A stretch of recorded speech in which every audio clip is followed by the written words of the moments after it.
እሺ ቁርስ ቢና መድኃኒት ወስጃለሽ? አይ ይቅርብኝ።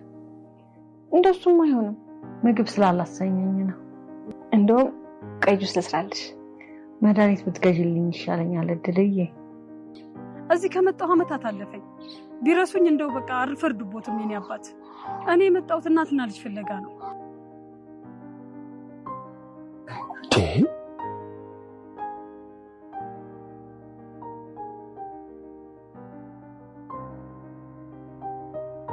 ለምን ደነገጥሽ? እሷ ብትሆንስ ስንት ዓመት ሙሉ የገነባሁት ነገር ተናደ ማለት እኮ ነው። እሷ አይደለችም እመኝ። ቆይ ሴትዮ ትክክለኛ ስም ግን ማን ነው? ምህረት።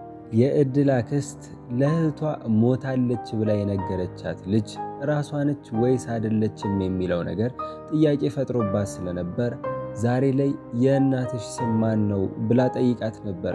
ታዲያ እድልም ምህረት እንደምትባል ነግራት ነበረ። ታዲያ የእድል አክስትም ይህንን ነገር ለማረጋገጥ ሚስጥር ወደሚያውቁት አባባ ጋር ሄዳ ይህንንም ነገር ልታረጋግጥ ችላለች። እድል ምንም እንኳን ፈተና እየበዛባት ቢሆንም ግን ደግሞ ማሚ ለሷ ያላትን ፍቅርና ከቢኒ ጋር ደግሞ ያላቸው ግንኙነት ያስደሰታችሁ እስቲ ይሄን ቪዲዮ አንዴ ላይክ እያደረጋችሁ ታዲያ በቀጣይነት ምን ሊፈጠር ይችላል የሚለውን ነገር ስናይ የእድል አክስት አባባ ጋር ሄዳ የእናቷን ስም ማመሳሰል ችላለች። ግን ደግሞ የእድል አክስት ይሄ ብቻ ላያሳምናት ይችላል፣ ወይም ደግሞ እንደ አጋጣሚ ልታስበው ትችላለች። ስለዚህ በቀጣይነት ሊሆን የሚችለው የእድልን ፎቶ ፈልጎ አባባ ጋር ወስዶ እርግጠኛ መሆን ነው ማለት ነው። በእርግጥ አሁን ላይ እድልን ከዛ ቤት ማስወጣት ከባድ ነው። ምክንያቱም ማሚና ቢኒ ለሷ ያላቸው ፍቅር ለየት ያለ ነው። በተለይ ማሚ ከበፊት ልጇ ጋር በጣም ስለምትመሳሰልባት የምታደርገውን ወይም ደግሞ የምታወራውን ሁሉ በትውስታ እየተመለሰች ከልጇ ጋር ታመሳስለው ነበረ። ታዲያ ይሄ መመሳሰልም ለማሚ በጣም አስደስቷታል። እንደ ልጇም እየተንከባከበቻት ነው። ግን ደግሞ እዚህ ጋር ማሚ ምንም እንኳን እንደዛ ብትወዳትም ለሷ ለየት ያለ ፍቅር ቢኖራትም ምንም እንኳን ልጄ ናት ብላ ልታስብ አልቻለችም ማለት ነው። ምክንያቱም የሷ ልጅ እንደሞተች ነው የምታውቀው አክስቷ በነገረቻት መሰረት ማለት ነው። ታዲያ ሁለቱም ላይ እንዳየነው ማሚም እድል የሆነ ነገር ስታወራ ወይም ደግሞ በሆነ ጸባይዋ ከልጇ ጋር ስትመሳሰልባት ድንግጥ ትላለች። በሌላ በኩል ደግሞ እድል ብዙ የምታውቀው ነገር አለ። በተለይ ደግሞ የአባዬ ሚስት ያኔ ስታወራ ተደብቃ ከሰማችው ነገር በኋላ እዛ ቤት የምታየውን ነገር ሁሉ ከዛ ነገር ጋር እያስተዋወሰች ስታገጣጥመው ደንገጥ ብላ ትመለሳለች። ስለዚህ ሁለቱም በሆነ ባህሪያቸው ሲተያዩ ድንግጥ ይላሉ። ግን ደግሞ በዚህ ብቻ እናትና ልጅ መሆናቸውን በመቀራረብ ብቻ ሊያረጋግጡ አይችሉም። የግዴታ ማስረጃ ያስፈልጋል። ይሄንን ደግሞ ማስረጃ እዚህ ጋር አክስቷ መታለች እና ይህን ያክል ጊዜ የገነባሁት ነገር ሊፈርስብኝ ነው እያለች ስለሆነ ይህንን ነገር ሁሉ ከሷ መረጃውን እያሸሸችና እድልን ደግሞ ከዛ ቤት ለማስወጣት እየተፈታተነቻት ነው ማለት ነው። አሁን ላይ የእድል አክስት ሜላት እንድታግዛት ሁሉ ጭምር ጠይቃት ነበረ እና ሜላትም በዛ ነገር ተስማምታ ነበር። ሜላትም እድል ከዛ ቤት እንድትወጣ ትፈልጋለች። ምክንያቱም ደግሞ በጣም ቅናተኛ ነች። ሁሉም ሰው እሷን ነው የሚወደው፣ እኔን ረስተውኛል የሚለው ነገር በጣም አሳስቦታል። አሁን ላይ ደግሞ እድልና ቢኒ ላይ የምናየው ነገር አለ። ሁለቱ ቅርርባቸው በጣም እየጨመረና በተለይ ቢኒ ደግሞ እድልን በጣም ሳይወዳት አልቀረም። የሆነ ሰበብ እየፈለገ እሷ ጋር ለመሄድ ወደ ኪችንም እየሄደ እሷን ለማግኘት ይሞክራል። ታዲያ እንግዲህ ሜላት ይህንን ነገር ካስተዋለች በዚህ በኩል ደግሞ በጣም ልትናደድ ትችላለች ማለት ነው። ዛሬ ላይ እንዳየነው ከሆነ ሜላትም ቢኒን ትወደዋለች ማለት ነው።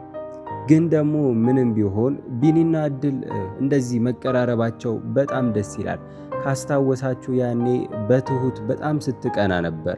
አንቺን 3 ወንዶች ይጣሉብሻል፣ እኔን ግን አንድ የሚፈልገኝ ሰው የለም ብላ በብቸኝነት በጣም ስታዝን ነበረ።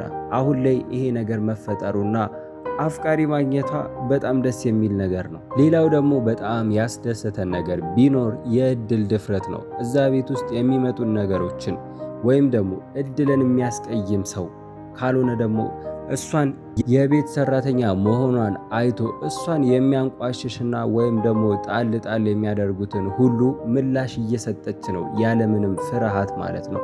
ይሄ ድፍረቷ ደግሞ በጣም አስደስቷናል። እሷንም ራሷንም እያስከበረች ነው። እነ ሜላትም እንግዲህ ያላትን ቁርጠኝነትና ድፍረት ሲያዩ እንዲህ በቀላሉ እንደማያሸንፏት መገንዘብ ይችላሉ ማለት ነው። እነሱ ምንም ተንኮል ቢሰሩባት እንዲያደረገች ብለው ቢያወሩ እንኳን እድል አንገቷን ሳትደፋ ፊት ለፊት የመሰላትን በመናገሯ በዚህ በጣም አድንቀናታል። እንደገና ደግሞ እነማሚም የምትለውን ነገር ይደግፋሉ፣ ይሰማሉ፣ የእሷ አድናቂዎች ናቸው ማለት ነው። ይሄ በመሆኑ ደግሞ እዛ ጋር ሁሌም እድል አሸናፊ እንድትሆን ያደርጋታል ማለት ነው። ስለዚህ አሁን ላይ ፈርተን የነበረው እንግዲህ አክስቷና ሜላት አንድ ላይ ሆነው እድልን ያጠቋታል ብለን ነበረ። ለሁለት እሷን ጫና ላይ ወይም ደግሞ ብዙ ፈተና ያበዙባታል ብለን አስበን ነበር። ግን ደግሞ አሁን እድል ብቻዋን አይደለችም። ማሚና ቢኒም ቢሆኑ ሁለቱም ለሷ ነው የሚያግዙት። በተለይ ቢኒ ደግሞ አሁን ላይ እድልን በጣም እየወደዳት ስለመጣ ምንም ነገር ቢፈጠር ሁሌም ለሷ ተደርቦ የሚያግዝ ሰው ነው ማለት ነው እንዳየነው ከሆነ።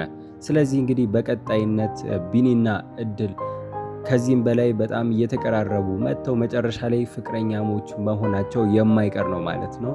ግን ደግሞ በዚያ ሜላት እሱንም ትወደዋለች ማለት ነው። እንደ ወንድሟ ሳይሆን የምታየው እንደ ፍቅረኛዋ ነው ማለት ነው። ምናልባትም እንግዲህ እድልን ስላየች በእሷ ቅናት ተነሳስታ ሊሆንም ይችላል እንግዲህ ቢኒን እንደዛ የምትወደው እያስመሰለችም ያለችው ማለት ነው። ስለዚህ ሜላት ይሄን ነገር እንኳን ብታውቅ የእድልና የቢኒን ግንኙነት እንኳን ብታውቅ እሱ ካልወደዳት በስተቀር ምንም ልታመጣ አትችልም ማለት ነው። ሌላኛው ደግሞ በጣም ስታስቸግራት የነበረችው የእድል አክስት ነች።